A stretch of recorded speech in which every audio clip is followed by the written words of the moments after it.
সুন্নাহর বাইরে অভ্রান্ত সত্যের কোনো উৎস আছে? এখানে যা আছে তাই চূড়ান্ত। মানতে চাইলে মানেন, না মানতে চাইলে জাহান্নামে যান, কেউ তো বাধ্য করছে না। লাকুম দীনুকুম ওয়ালিয়া দিন।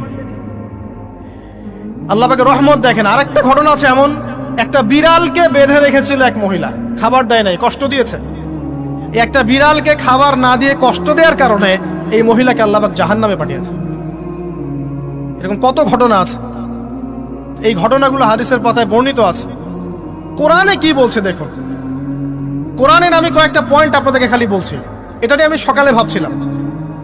আল্লাহ পাক আদম আলাইহিস সালামকে সৃষ্টি করেছেন আমরা সবাই জানি, কিন্তু আল্লাহ পাক সূরা সদের মধ্যে বলছেন ইবলিসকে, হে ইবলিস, তোমাকে কিসে বারণ করলো আদমকে সেজদা করতে, যে আদমকে আমি নিজের হাত দিয়ে সৃষ্টি করেছি। আল্লাহ রাব্বুল আলামিন যে আমাদেরকে এত যত্ন করে ভালোবেসে সৃষ্টি করেছেন, এটা কি আল্লাহ পাকের দয়ার নিদর্শন নয়?